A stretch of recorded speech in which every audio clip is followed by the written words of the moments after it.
السلام علیکم۔ میں فارورڈ پبلک اسکول کی ای لرننگ جماعت دہم میں آپ کو خوش آمدید کہتی ہوں۔ بچوں، میرا نام مہرین ہے اور آج ہم لوگ حدیث نمبر 5 اور 6 کی پڑھائی اور وضاحت کریں گے۔ اعوذ باللہ من الشیطان الرجیم، بسم اللہ الرحمن الرحیم۔ بچوں، صفحہ نمبر 90 پر ہمارے پاس حدیث نمبر 5 جمعے کے دن مسجد میں گردنیں پلانگنے کی ممانعت کے بارے میں ہے۔ من تخطى رقاب الناس یوم الجمعۃ اتخذ جسرا الی جہنم۔ ترجمہ: جو شخص جمعے کے دن لوگوں کی گردنوں پر سے پلانگ کر گیا، اس نے گویا جہنم کی طرف پل بنایا۔ تشریح: اس حدیث میں ہمیں آداب جمعہ، آداب مجلس، احترام انسانیت، تہذیب و سلیقہ اور نظم و ضبط کی طرف توجہ دلائی گئی ہے۔ بچوں، اس حدیث میں ہمیں آداب جمعہ کے بارے میں بتایا ہے کہ جمعے کے لیے اول وقت میں آنے کا حکم ہے کہ یعنی جس طرح سے ہی آپ اذان سن لیں، آپ لوگ مسجد کی طرف روانہ ہو جائیں۔ دوسری جو بات ہمیں بتائی گئی ہے وہ آداب مجلس کے بارے میں ہے، یعنی جہاں پر لوگ بیٹھتے ہیں۔ مجلس کے آداب یہ ہیں کہ مجلس میں جہاں جگہ ملے وہیں بیٹھ جائیں۔ مجمع کو چیرتے، کودتے پلانگتے آگے جانے کی کوشش نہیں کرنی چاہیے۔ ایسا کرنے سے آگے بیٹھنے والوں کو تکلیف ہوتی ہے۔ تیسری جو بات بتائی گئی ہے وہ ہے احترام انسانیت کے بارے میں، یعنی جو دیر سے شخص آتا ہے اور پھر آگے جانے کی کوشش کرتا ہے، آگے صفوں میں جانے کی کوشش کرتا ہے، تو وہ جب لوگوں کے سروں پر سے پلانگتا ہے تو اس کا پاؤں کسی کے سر سے لگتا ہے، کسی کے کندھے سے لگتا ہے، جو کہ اچھی بات نہیں۔ یہ عمل جو ہے غرور و تکبر کا اظہار ہوتا ہے اور وہ اپنے آپ کو نمایاں کرنا چاہتا ہے دوسروں کی نظر میں اچھا لگنے کے لیے۔ اس بات سے منع کیا گیا ہے۔ تہذیب و سلیقہ: اسلام نے ہمیں تہذیب اور سلیقہ سکھایا ہے بیٹی۔ کہا گیا ہے کہ اگر آپ لوگ بعد میں آتے ہیں مسجد میں تو پھر آپ پچھلی صفوں میں بیٹھ جایا کریں، آگے صفوں میں جانے کی کوشش نہ کریں۔ نظم و ضبط یعنی ایک قانون پابندی ہوتی ہے۔ مسجد میں لوگ صفوں میں بیٹھے ہوتے ہیں، جب بعد میں شخص آتا ہے اور وہ لوگوں کے سروں پر سے پلنگ کر آگے جانے کی کوشش کرتا ہے تو وہ کیا ہے، وہ تمام صفوں کی ترتیب کو خراب کر دیتا ہے، اس لیے اس چیز سے منع کیا گیا ہے۔ معاشرت کی مندرجہ بالا تمام خوبیوں کے بارے میں جامعہ تعلیم جامع مکمل کو کہتے ہیں دینے کے لیے آداب نماز جمعہ کو موضوع بنایا گیا ہے۔ یعنی ہماری اس حدیث کا موضوع جو ہے وہ آداب نماز جمعہ ہے، یعنی جمعے کے نماز کے آداب ہمیں بتائے گئے ہیں کہ جب جمعے کا خطبہ ہو رہا ہو تو بعد میں آنے والے پہلے سے بیٹھے ہوئے لوگوں کی گردنوں کو پلانگ کر آگے نہ جائیں، کیونکہ یہ بات آداب مجلس کے خلاف ہے۔ یعنی پہلے سے جو بیٹھے ہوئے لوگ ہیں ایک ترتیب میں بیٹھے ہوتے ہیں، تو بعد میں آنے والا شخص ان کی گردنوں پر سے پلانگ کر آگے نہ جائے، اور پہلے سے بیٹھے ہوئے لوگوں کے احترام کے بھی خلاف ہیں، یعنی یہ بات ان کی احترام کے خلاف ہوتی ہیں، نیز تہذیب و سلیقہ کے بھی منافی ہیں۔ لہٰذا شائستگی کے ساتھ جہاں بھی جگہ ملے وہیں بیٹھ جانا چاہیے۔ بچوں، اس میں ہمیں بتایا گیا ہے کہ جو گردن پلانگ کر آگے جاتا ہے وہ جہنم کی طرف پل بناتا ہے۔ جب خطیب خطبہ پڑھنے کے لیے آئیں تو لوگوں کو چاہیے کہ آخری صفوں میں بیٹھے ہوئے لوگوں کی گردنوں اور سروں پر سے پلانگ کر نہ جائیں۔ یہ کوشش جو ہے بیٹے ان کو جہنم کی طرف لے کر جاتی ہیں۔ یہ کوشش جہنم تک پل بنانے کی کوشش ہے، کیونکہ وہ سامعین کی توجہ ہٹاتا ہے۔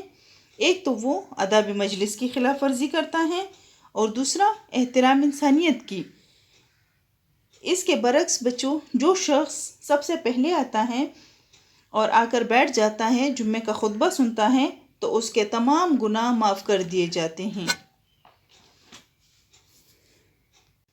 امید ہے بچوں آپ لوگوں کو حدیث نمبر 5 کی سمجھ آ گئی ہوگی۔ اب حدیث نمبر 6 کی طرف دیکھیں۔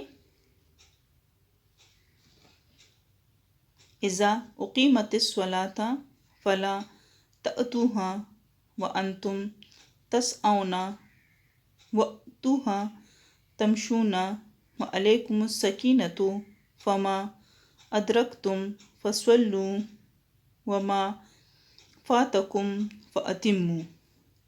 ترجمہ: جب نماز کھڑی ہو جائے تو اس کے لیے دوڑتے ہوئے نہ آؤ، بلکہ اطمینان اور وقار کے ساتھ چلتے ہوئے آؤ۔ جو نماز تم پاؤ اسے ادا کرو، اور جو تم سے رہ جائے تو اسے پورا کر لو۔ بچوں، یہ حدیث ہمارے پاس مسجد میں دوڑنے کی ممانعت کے بارے میں ہے۔ تشریح کی طرف دیکھیں۔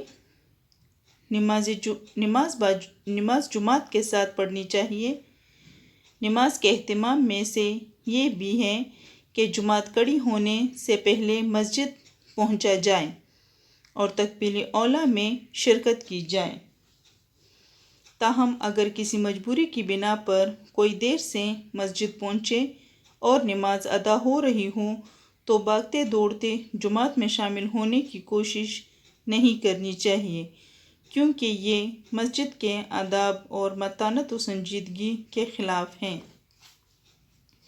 بچوں، دوڑنے کی ضرورت کیوں پیش آتی ہے لوگوں کو؟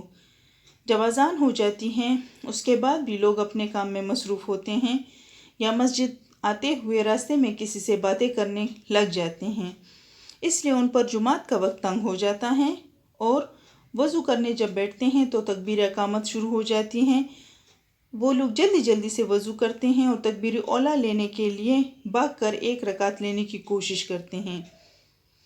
یہ بات غلط ہے۔ اذان ہوتے ہی ہمیں مسجد کی طرف چل پڑنا چاہیے، تو سب کام ٹھیک ہوں گے۔ مسجد کی تعظیم کو مد نظر رکھتے ہوئے دوڑنے سے احتراز کیا جائے اور سکون اور اطمینان کے ساتھ چل کر جماعت میں شامل ہو جائیں۔ بچوں، مسجد جو ہیں اللہ تعالیٰ کے گھر ہیں، اس لیے ان کی تعظیم کو مد نظر رکھتے ہوئے ہمیں دوڑ دوڑ کر مسجد کی طرف جانے کی ضرورت نہیں۔ ہم لوگ تیز قدم سے چل سکتے ہیں، لیکن دوڑ دوڑ کر جانا مسجد کی تعظیم کے خلاف ہے۔ مسبوق وہ نمازی جو شروع سے جماعت میں شامل نہ ہو سکا ہو۔ مسبوق اسے کہتے ہیں، یعنی جو نمازی شروع سے جماعت میں شامل نہ ہو کو چاہیے کہ جتنی رکعتیں جماعت کے ساتھ نصیب ہو جائیں ان کو جماعت کے ساتھ پڑھیں، اور جو رکعتیں فوت ہو گئی ہوں ان کو بعد میں پورا کریں۔ جماعت میں شریک ہونے کے لیے مسجد میں دوڑنا آداب مسجد کے خلاف ہیں، اس لیے اس سے پرہیز کرنا چاہیے۔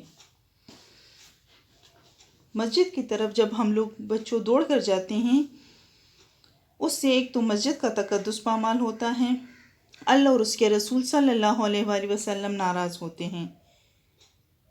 تکبیر اولیٰ لینے کے لیے جب کوئی آدمی بے تحاشا دوڑ لگاتا ہے تو اس کے پاؤں سے ایک آواز سی پیدا ہوتی ہے کہ جس سے دوسرے نمازی جو ہیں ان کی توجہ خراب ہوتی ہے۔ دوسرا، ان کو فرش پر پھسلنے کا خطرہ ہوتا ہے، ان کو چوٹ لگنے کا خطرہ ہوتا ہے، اس لیے دوڑنے سے منع کیا گیا ہے۔ مسجد میں تیز رفتاری سے تو آپ لوگ چل کے مسجد کی طرف جا سکتے ہیں، لیکن دوڑ دوڑ کر جانے سے منع کیا گیا ہے، کیونکہ اس سے مسجد کا تقدس پامال ہوتا ہے۔ امید ہے بچوں آپ لوگوں کو حدیث نمبر 6 کی بھی سمجھ آ گئی ہوگی۔ اگلے لیکچر تک مجھے اجازت دیں، گھر میں رہیں، محفوظ رہیں۔ اللہ حافظ۔